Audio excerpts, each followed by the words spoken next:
নিয়ে আসছি, আর আমিও তো সারাদিন কাজ কামে ব্যস্ত থাকি। এই জন্য হয়তো বা ও একা একা ঘরের ভিতর বোর লাগে, ওর বোরিং ফিল করে। এখানে তো কাউকে চেনেও না জানেও না, এই জন্য আমিও প্ল্যান করে ফেললাম যে ওকে তাহলে দেশে পাঠিয়ে দেই, আর 1 বছর পর আমিও দেশে চলে যাব। তো বিদেশে আমার একটা মামা ছিল, আমার মামার সাথে ওকে আমি দেশে পাঠিয়ে দিলাম। দেশে যাওয়ার পর আমি দেখি যে ওর কোনো খোঁজই নাই, মানে ওর হোয়াটসঅ্যাপ, তারপর ওর সাথে যোগাযোগ করার যেসব মাধ্যম ছিল কোনো কিছুতেই ওকে খুঁজে পাচ্ছিলাম না। এরপর ওর বাসায় ফোন করলাম, তখন ওর বাসায় ওর বাবা বলতেছে, কই বাবা, ও তো এখনো বাসায় আসে নাই।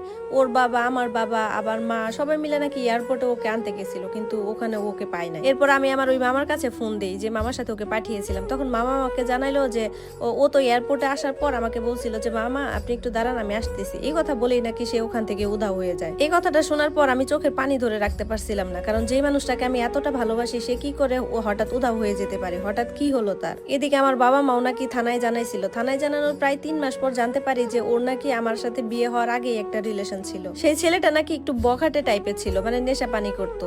সে নাকি জেলেও ছিল এতদিন, আর জেল থেকে কিছুদিন আগে ছাড়া পাইছে। এরপর হুমায়রা আমার সাথে একটা মিথ্যা নাটক করলো, আর এত নাটক করার পর সে দেশে গিয়ে সেই ছেলেটার কাছে চলে গেল। শুনলাম তারা নাকি বিয়ে করে নতুন করে সংসারও শুরু করছে, আর হুমায়রা নাকি ডিরেক্টলি বলে দিছে সে নাকি আমার সাথে থাকতে চায় না, আমার সংসার করতে চায় না। এরই মধ্যে হুমায়রা একদিন আমাকে কল দিয়ে বলেছিল, দেখো আমি তোমার সাথে অন্যায় করেছি, আসলে আমি অন্য একজনকে ভালোবাসতাম, আমি ওকে ছাড়া থাকতে পারবো না, আমার লেটারটা তুমি পাঠিয়ে দিও প্লিজ। এরপর সে আমাকে অনেক রিকোয়েস্ট করলো। এরপর আমি ওকে বললাম, আচ্ছা ঠিক আছে, কোনো সমস্যা নাই, তুমি যেখানেই থাকো ভালো থাকো, কারণ আমি তো তোমার হাজব্যান্ড, আমি চাই তুমি যেখানেই থাকো ভালো থাকো, সুখে থাকো। ভাই, আমার ভিতরের অবস্থাটা কি আপনারা একবার বুঝতে পারতেছেন আমি কি অবস্থায় আছি? আমার ফ্যামিলি সহ আশেপাশে যত মানুষ আছে সবাই আমাকে নিয়ে খুব দুশ্চিন্তায় পড়ে গেল। ধীরে ধীরে আমার শরীরটাও খারাপ হতে লাগলো।